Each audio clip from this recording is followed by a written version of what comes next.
ছোট পর্দার এই সময়ের জনপ্রিয় অভিনেত্রী শবনম ফারিয়া ব্যস্ত সময় পার করছেন ঈদের নাটকের কাজ নিয়ে। কাজ করতে গিয়ে তার ভালো লাগা মন্দ লাগার নানা বিষয় তিনি অকপটে জানিয়েছেন রঙ্গমঞ্চকে।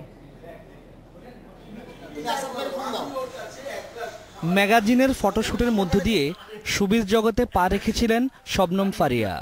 কেটে গেছে অনেক বছর, বুড়িগঙ্গায় গড়িয়েছে অনেক জল। এই সময়ের জনপ্রিয় অভিনেত্রী এখন শবনম ফারিয়া।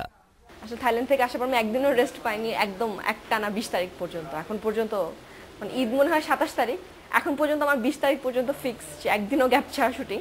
এখন এরপরে হয়তো বা বাড়তে পারে, সে 7-8টা নাটক তো যাওয়া উচিত। ঈদের ছোট পর্দার বিনোদনের চাহিদা ভরপুর করতে টানা শুটিং নিয়ে ব্যস্ত সময় পার করছেন তিনি। সকাল থেকে শুরু হয়ে রাত পর্যন্ত টানা শুটিং করে যাচ্ছেন।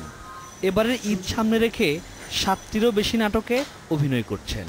I never had the plan যে আমি অ্যাক্টিং করবো বা অ্যাক্ট্রেস হবো, আমার কখনো ইচ্ছে ছিল না। যেটা ছিল হচ্ছে অ্যাক্টিংয়ে আসাটা হচ্ছে অ্যাট 18-এর পর। অ্যাট 18 নামে একটা টেলিফিল্ম ছিল, যেটা আমার ফার্স্ট টেলিফিল্ম। ওটা একটা মোবাইল সেবাদান কোম্পানির একটা বড় টেলিফিল্ম ছিল।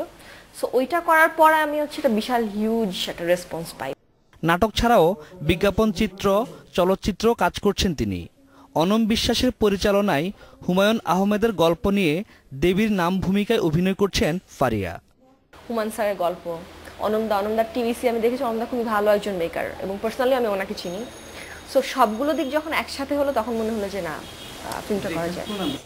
ঈদ আয়োজনে ব্যস্ত এই অভিনেত্রী প্রতিবারের ন্যায় এবার ঈদ পালন করবেন পরিবারের সবার সাথে, আর ঘুরে বেড়াবেন আত্মীয়দের বাসায়। সকালবেলা কোনো কাজ থাকে না, তো আমি দেখা যায় দুপুর পর্যন্ত ঘুমাই। আর বাবা একদম লাঞ্চের সময় একবার উঠে আমি বাবা মার সাথে খাই। বিকেলে দেখা যায় আমার বোনরা আসে, ভাগনা ভাগ্নি আসে। তখন বেসিক্যালি ঈদটা শুরু হয় হচ্ছে ওরা আসার পরেই। সাংবাদিকতাকে পেশা হিসেবে নেয়ার লক্ষ্য ছিল তার, কিন্তু নানা কারণে হেঁটেছেন আরেক পথে। অভিনয় দিয়ে জয় করে নিতে চান দর্শক হৃদয়। তাই সেলুলয়েডের পর্দায় তার শেষ ঠিকানা, আরাধ্য দর্শকদের ভালোবাসা। সোলাইমান হোসেন, ইন্ডিপেন্ডেন্ট নিউজ, ঢাকা।